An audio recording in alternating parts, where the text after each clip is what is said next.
ஓம் சாயிரா சாயிரா ஓம் சாயிரா சாயிரா ஓம் சாயிரா சாயிரா அன்பே சாயிரா பேரன்பே சாயிரா அகிலம் தளிக்க ஆத்மா விழிக்க அனுதினம் சாயிரா எங்கள் அன்பே சாயிரா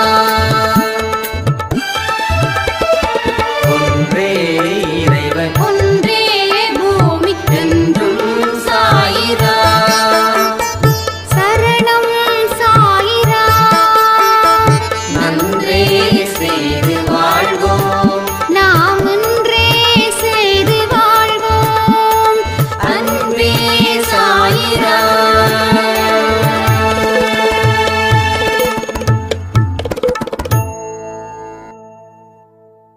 சாயிரா. என் உயிரின் உயிரானவர்களே, புயலே வந்தாலும் சுனாமியே வந்தாலும் எதிர்த்து நிற்கணும் சாயப்பாவோட குழந்தைங்க. புயலை விட சுனாமியை விட ரொம்ப கொடூரமானது தான் நாம் ஃபேஸ் பண்ணக்கூடிய கர்மா. ஒருத்தன் இன்னொருத்தனை கூப்பிட்டு அடிக்கிறான். அடிக்கிறவனுக்கு தெரியுது, அடி வாங்குறவனுக்கு தெரியல. அடி வாங்குறவன் நினைக்கிறான், எதுக்கு நம்மளை அடிக்கிறான், நம்ம தான் எந்த தப்பு பண்ணலையே, எதுவுமே செய்யாத என்ன இப்படி போட்டு அடிக்கிறானே இவன், அவனை என்ன பண்ணாலும் தடுத்து நிறுத்த முடியல, அவன் அடி கொடுத்துக்கிட்டே இருக்கா. அவனுக்கே கை வலிக்குதுன்னா அடி வாங்குறவனுக்கு எவ்வளோ கை வலிக்கும். வலியால் புலம்புறா. அப்போ ஏன் அடி, என்ன அடி, எதுக்கு அடினே தெரியல. ஏன்னா இவன் எந்த தப்பு பண்ணலை. தப்பு பண்ணுறவனை தான் அவன் அடிப்பான்னு எல்லாரும் சொல்கிறாங்க. ஆனால் நான் தப்பே பண்ணலையே, அடி மேலே அடி வாங்கிட்டு இருக்கனே அப்படின்னு சொல்லி அவன் மனதளவில் காயப்பட்டு உடல் அளவுலேயும் காயப்பட்டு அவனால் சிந்திக்க கூட முடியாத அளவுக்கு அவனுடைய உடம்பும் மனமும் பலகீனமானது. அப்போ யோசிக்கிறான், இவன் அடி கொடுக்குறவன் யாரையும் தப்பாக தண்டிக்க மாட்டான் அப்படின்னா அப்போ நான் என்ன தப்பு செஞ்சுருக்கேன் அப்படின்னு யோசிக்கும்போது அப்போ தான் புரியுது, நீ இந்த ஜென்மத்தில் தப்பு பண்ணல, உன்னுடைய பவர் இந்த ஜென்மத்துக்குள்பட்டது தான். ஆனால் அவனுடைய பவரோ நீ எப்பெல்லாம் மனித ஜென்மம் எடுத்தியோ அப்பையில இருந்து இப்போ வரைக்கும் நீ என்னென்ன பாவத்தை செஞ்சிருக்கிறத பார்த்து அவன் உன்னை சாத்துன்னு சாத்துறான். அதான் நான் சொன்னேன், சுனாமியை கூட கணிச்சிடலாம், புயலை கூட கணிச்சிடலாம், ஆனால் நம்மளுடைய கர்மாவையோ கணிக்கவே முடியாது. அதான் நான் சொல்கிறேன், எச்சரிக்கையாக நீங்கள் இருக்கணும். ஏன் எச்சரிக்கையாக இருக்கணும் அப்படின்னா கணிக்க முடியாதது கர்மா. யாராலையும் எவராலையும் ஒருவராலையும் சொல்ல முடியாது உன் கர்மா எப்படிப்பட்டதாக இருக்கும் அப்படின்னு. நம்ம இதை தெரிஞ்சுக்க பல வழியில் முயற்சி பண்ணுறோம். பட் எந்த வழியில் முயற்சி பண்ணாலும் நம்மளுடைய ரிசல்ட் என்னவோ 0 தான். ஒரு மன திருப்திக்காக நாம் எதிர்காலத்தை பற்றி ஏதேதோ வழியில் நம்ம தெரிஞ்சுக்க முயற்சி பண்ணிகிட்ருக்கோம். அது ஒரு மன திருப்தி தான். நல்லா இருப்பப்பா அப்படின்னு சொன்னால் அடுத்த கொஞ்ச நாளில் நல்லா இல்லாமல் போனாலும் நீ ஏன்டா நல்லா இருக்கிறன்னு சொன்னியே, நான் அதனால தான் அப்படின்னு சொல்ல முடியாது, கேட்க முடியாது. ஏன்னா இறைவனை தவிர யாராலையும் அதை கணிக்கவே முடியாது. அப்போ இறைவன் கூட ஒன்றிணைவருக்கு கூட கணிக்க முடியாது, புரிஞ்சுக்கணும். ஆனால் சில பேசிக் விஷயத்தை நாம் தெரிஞ்சுக்க முடியும். எப்போ நீ இறைவனோட கலக்கும்போது உன்னுடைய ஆன்மாவும் அந்த பரமாத்மாவும் ஒன்றாக இணையும் பொழுது அப்போ பேசிக் ஃபண்டமெண்டல்ஸ் தெரிஞ்சுக்கலாம்.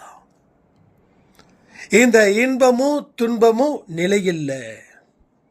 இன்பம் வந்தா ஆடாத, துன்பம் வந்தா துவண்டு போவாத. இதெல்லாம் உயர்ந்த கருத்துக்கள். அந்த கருத்துக்களை நம்ம அர்த்தம் தெரிஞ்சுக்கிறோம், ஆனால் அந்த அர்த்தத்தின்படி வாழ முயற்சி பண்ணல. இதான் பிரச்சனை. முயற்சி பண்ணிட்டீங்க அப்படின்னா கர்மா உங்கள் காலடியில், முயற்சி பண்ணலன்னா கர்மா உங்கள் தலையில் ஏறி உட்காந்துக்கோ. கண்ணுக்கு தெரியாது, ஆனால் வலி கொடுக்கும். ஆனால் புரிஞ்சுக்கிட்டா அதாவது எதிரியை பார்த்து ஒருத்தன் பயப்படுறான் அப்படின்றத அந்த எதிரிக்கு தெரிஞ்சிருச்சுன்னா அந்த எதிரி என்ன சொல்லுவான், நீ பயப்படாத, உன்னை விட பலகீனமானதான் நான், நீ என்னை பார்த்து பயப்படுறதை பார்த்தா எனக்கு வியப்பாக இருக்குது, என்னை பார்த்து ஏன் பயப்படுற அப்படின்னு அந்த எதிரி சொல்லுவானா? இல்லை, நம்மளை பார்த்து இவன் பயப்படுறான், அதனால் நாம் இன்னும் கொஞ்சம் காட்டணும், அப்படி காட்டுனா தான் இவன் இன்னும் பயப்படுவான்னு சொல்லுவானா? அது போல தான். ஸோ கர்மாவை பார்த்து எனக்கு பயம் இல்லை. ஏன்னா நான் எந்த தவறும் எந்த பாவமும் இப்போ பண்ணலை.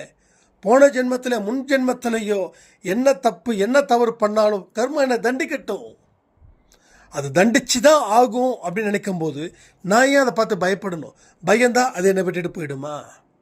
கவலைப்பட்டா என்னை விட்டு போயிடுமா?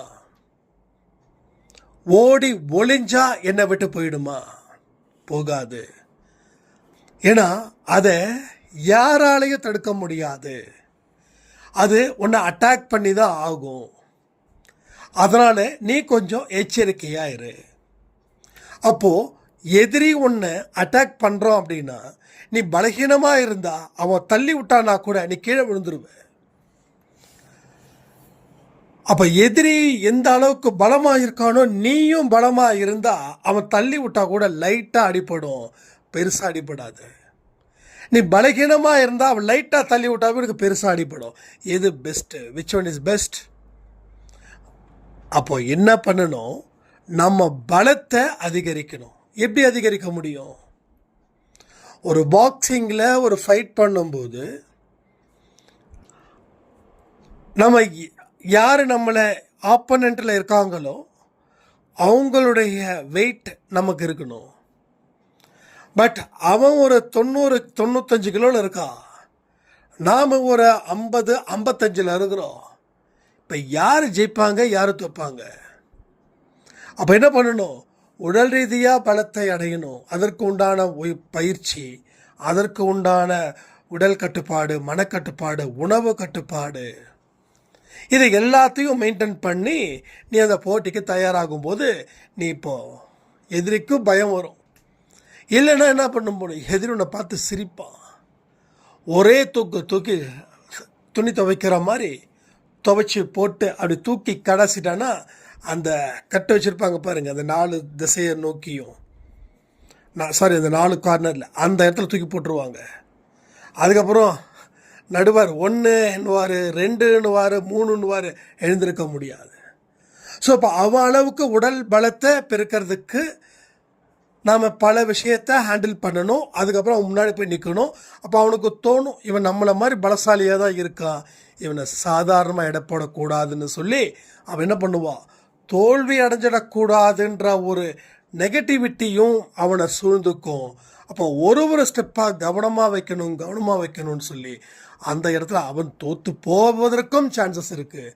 ஆனால் ஒன்றுமே பண்ணாமல் ஒரு 40-45 கிலோ போய் நின்றுக்கிட்டு இருந்தேன்னா அங்கே இருக்கிற நீங்கள் உங்களுக்கே சிரிப்பு வரும், இவங்ககிட்டயா நம்ம மோத போகிறோம் அப்படின்னு. ஸோ நான் என்ன சொல்கிறேன்னா, அதுக்கு உடல் ரீதியாக பலம் இருந்தால் போதும். ஆனால் கர்மாவுக்கிட்ட மோதணும்னா என்ன பலம் வேணும்? கர்ம பலம் வேணும். அதாவது செய்யக்கூடிய செயலில் புண்ணியங்கள் இருக்கணும். கர்மம் தான் செயல் தானே, அதான் சொல்கிறேன். எதனால் வீழ்த்த முடியுமோ அதனாலேயே நம்ம வெற்றி பெற முடியும். ஸோ செயலை மாற்று. இந்த செயலுக்கு நீ பலகீனமாவ, ஆனால் இந்த செயல் செஞ்சால் நீ பலமானவனாக மாறுவ. அப்போது நீ பலகீனமான மனம் மாறுறதால உனக்கு எந்த பயனும் இல்லை. அதனால் நீ பலமானவனாக மாறு. அதுக்கு தான் நிறைய உதவிகள் செய்ய சொல்லுறோம்.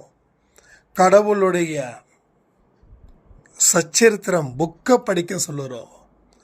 கடவுளை வழிபாட சொல்லுறோம். ஸோ எல்லாமே சரியான முறையில் செய்யும்போது தான் இங்கே சரியானபடியான வாழ்க்கையும் உங்களுக்கு மிகப்பெரிய ஒரு உயர்ந்த இடத்துல அது அழைத்து கொண்டு போகும். நேற்று நம்ம லைவ் வந்து நிறைய பேருக்கு ஒரே குழப்பம், என்னங்க எப்பங்க நீங்கள் லைவுக்கு வந்தீங்க, பார்க்கவே முடியல, என்னன்னு தெரியல. நிறைய பேருக்கு நோட்டிஃபிகேஷன் போகல அப்படின்னு சொல்லியிருந்தாங்க. ஸோ எல்லா கமெண்ட்டையும் படித்து தான் முடித்ததுக்கப்புறம் ஏன்னா ரொம்ப செம்ம டயர்டு, ஒர்க்கு லோடும் ஜாஸ்தி ஆகிடுச்சு. அதனால் எல்லாமே ஒரு 2 hours லேட்டாக போனதால் இனிமேல் ஒவ்வொரு மாதமும் முதல் வியாழன், ஓகேங்களா, முதல் Thursday, first Thursday, so night 10 மணிக்கு நம்ம லைவுக்கு வருவோம். 10 to 11 ஒவ்வொரு மாதமும் முதல் வியாழன் 10 to 11 நம்ம லைவில் வருவோம். அதனால் யாரும் ஃபீல் பண்ணாதீங்க. எந்த ஒரு விஷயத்தையும் நாம் நெகட்டிவாக எடுத்துக்க கூடாது, பாசிட்டிவாக தான் எடுத்துக்கணும், ஓகேங்களா. ஸோ ராமநவமிக்கு நம்ம அட்டன் பண்ண முடியலையே, நமக்கு சாய்ப்பாட பிளெஸ்ஸிங் கிடைக்கலையே, எதுவும் ஃபீல் பண்ணாதீங்க. உங்கள் மனசுக்குள்ளே அவர் இருக்கிறார். இதை விட சிறப்பான பிளெஸ்ஸிங் அவர் உங்களுக்கு கொடுத்துக்கிட்டே இருப்பார். ஏன்னா அன்பே சாய் குடும்பத்தில் இருக்கிற அத்தனை பேருக்கும் கடவுள் அவர் உங்களை அவருடைய இதயத்தில் வச்சு நீங்கள் எப்படி அவரை பூஜை பண்ணுறீங்களோ அவர் உங்களை இதயத்தில் வைத்து அன்பான வழியில் பூஜைகள் செய்து கொண்டு இருக்கிறார். நம்புறீங்களா? நான் நம்புகிறேன். இங்கே பல பேருக்கு ஒரு விடியலை அவர் ஏற்படுத்திக்கிட்டு இருக்கார். இது உங்களுக்கு நம்புறது கஷ்டமாக இருக்கும். நான் சொல்லவா, இங்கே எனக்கு தெரிஞ்ச ஒரு சில சாய்ராம்லாம் இருக்காங்க. நான் அதை முன்கூட்டியே சொல்ல மாட்டேன், ஆனால் அட்லீஸ்ட் இந்த அடுத்த ராமநவமியில் ஒரு 20 இருந்து 30 பேருக்கு வாழ்க்கை எப்படி மாறும் தெரியுமா? ஒரு சாதனையாளருக்கு உண்டான வாழ்க்கையாக மாறும். ஒரு சாதனையாளர்களுக்கு உண்டான வாழ்க்கையாக மாறும். அவங்க எதிர்பார்த்தது 1000னா அவங்க பெறப்போவது 1,00,000. அவங்க எதிர்பார்த்தது 1,00,000னா பெறப்போவது கோடி. இது மாதிரி 10 மடங்கு, 20 மடங்கு, 30 மடங்கு, 100 மடங்கு போல அவர்கள் பலன் அடைவார்கள். ஸோ கண்டிப்பாக நான் கேள்விப்பட்ட பெயரில் எந்த ஒரு சந்தேகமும் இல்லாமல் அவர்களுக்கு நிச்சயமாக அது கிடைக்கத்தான் போகுது. கண்டிப்பாக நம்ம தொடர்ந்து ஆடியோ கொடுத்து தானே இருப்போம். யாருக்கு என்னென்ன அச்சீவ்மெண்ட் இருக்குதோ அத்தனையும் நாம் கேட்கத்தான் போகிறோம், நான் சொல்ல தான் போகிறேன், ஓகேங்களா. அதே போல் அன்பே சாயில் வாட்ஸ்அப்பில் இனி ஃபுல் அண்ட் ஃபுல் எல்லா சேட்டையும் பார்க்கணும் அப்படின்ற தாட்டில் தான் நான் இருக்கேன். ஸோ டெஃபினட்டாக நான் உங்களுடைய கேள்விக்கு நம்ம அன்பே சாய் யூடியூப் மூலமாக ஆன்சர் பண்ணுறேன். ரொம்ப பர்சனல் அப்படின்னா நான் உங்களுக்கு இதில் ஆன்சர் பண்ணிடுறேன். ஏன்னா நீங்கள் கேட்கக்கூடிய கேள்விகள், அதற்கு தரக்கூடிய விளக்கம் அது உங்களுக்கு மட்டும் இல்லாமல் எல்லாருக்கும் போய் சேரணுன்றது நம்ம அன்பே சாயில் இருக்கக்கூடியவர்களுக்கு விருப்பம், ஓகேங்களா. அதனால் எத்தனை சந்தேகங்கள் வருதோ அத்தனை சந்தேகத்தையும் சாய்ப்பா நிச்சயமாக நல்ல ஒரு விளக்கத்தை கொடுப்பாருன்ற நம்பிக்கை எனக்கு இருக்குது. ஸோ நீங்கள் என்ன பண்ணணும், நம்ம வாழ்க்கையில் பலகீனமான மனிதர்களாக இருக்கக்கூடாது, ஓகேங்களா, இருக்கக்கூடாது. பலத்தை பற்றியே சிந்திக்கக்கூடியவர்களாக நீங்கள் இருக்க வேண்டும். பலம் ஒன்றே வாழ்க்கையுடைய வளர்ச்சி, பலகீனம் வாழ்க்கையோட வீழ்ச்சி. வளர்ச்சி வேண்டுமா, வீழ்ச்சி வேண்டுமா? எது உங்களுக்கு தேவை என்பதை நீங்களே தேர்ந்தெடுங்க. தேர்ந்தெடுத்து அதன்படி வாழ்க்கையை வாழுங்க. வாழ்வது அப்படின்றது ரொம்ப ரொம்ப எளிது. எப்படி வேணாலும் வாழ்ந்துடலாம், அந்த மாதிரி நம்ம போயிடக்கூடாது. இப்படி தான் வாழுவேன், இந்த இடத்துல இதை நோக்கி தான் நான் நகருவேன்ற அந்த அடிப்படை விஷயந்தான் உங்களுக்கு இருக்கணும். புரியுதா? ஸோ என்னைக்கு எந்த மனிதன் நேர் வழியில் போகிறானோ அந்த மனிதனை தான் கடவுள் தன்னுடைய இடத்துல உட்கார வச்சுப்பார். தன்னுடைய இடத்துல உட்கார வச்சிட்டாருனாவே போதும், அவர் மிகப்பெரிய ஒரு ஆளுமை மிக்க ஒரு மனிதராக அவரை கடவுள் மாற்றுவார். ஒன்றும் இல்லை, ஒரு மோசமான வாழ்க்கை சூழ்நிலையில் இருந்து வந்தவங்க இன்னைக்கு பெரிய போஸ்டிங்கில் இருக்காங்க. ஸ்ரீலங்காவில் இருக்காங்க. இங்கேருந்து போனவங்க, அங்கே பொழப்புக்காக போனவங்க, அங்கே ஏதோ அவங்கள ரிலேட்டிவ்ஸ்லாம் அந்த ஊரில் இருக்கிறாங்க. ஸோ திரும்பி இங்கே வர மனசு இது பண்ணலை. ஏன்னா இங்கே அவ்வளவு கஷ்டத்தையும் அவ்வளவு மோசமான சுச்சுவேஷன் அனுபவித்து அங்கே போனாங்க. அங்கே இதை விட மோசமான சுச்சுவேஷன் வந்தது. என்ன பண்ணுறதுன்னு தெரியல. திரும்பி வந்தால் இங்கே அசிங்கப்படணும், அவமானப்படணும், அது ரொம்ப கஷ்டம். அந்த மாதிரியான மனநிலையில் அவர்கள் இருந்தார்கள். அதற்கப்புறம் தினந்தோறும் சாயப்பாவை வணங்கி சச்சரித்திரம் இதெல்லாமே செய்து சாப்பாட்டுக்கு கூட வழி இல்லாமல் இருந்து ரோட்டு தெருவோரத்தில் படுத்து, அதுக்கப்புறமா கொஞ்சம் கொஞ்சமாக வாழ்க்கையில் வாழ முடியும், சாகணுன்ற தாட்டு இருக்கக்கூடாது, வாழணுன்ற தாட்டு தான் இருக்கணும்னு சொல்லி கொஞ்சம் கொஞ்சமாக தயாராகி இன்றைக்கி ஸ்ரீலங்காவில் நல்ல ஒரு ப்ரைவேட் கம்பெனியில் நல்ல போஸ்டிங்கில் அவங்க இருக்காங்க. எப்படி நடந்தது? நீங்கள் கடவுளை நம்புகிறீங்க, ஆனால் அதற்கு உண்டான உழைப்பையும் நீங்கள் உழைச்சதால அவருக்கு நடந்தது. ஆனால் நாம் என்ன பண்ணுறோம்? நம்புறதோடு நம்ம வேலை முடிஞ்சிருச்சுன்னு நினைக்கிறோம்.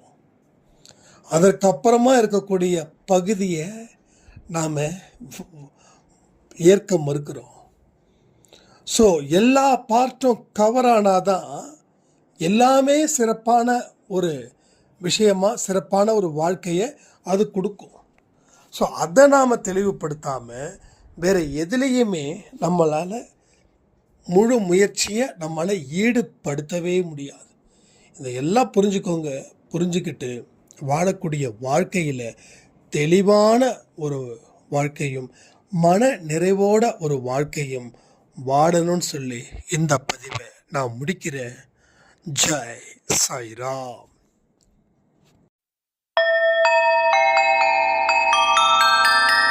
ஓம் சாயிரா. சாயிரா.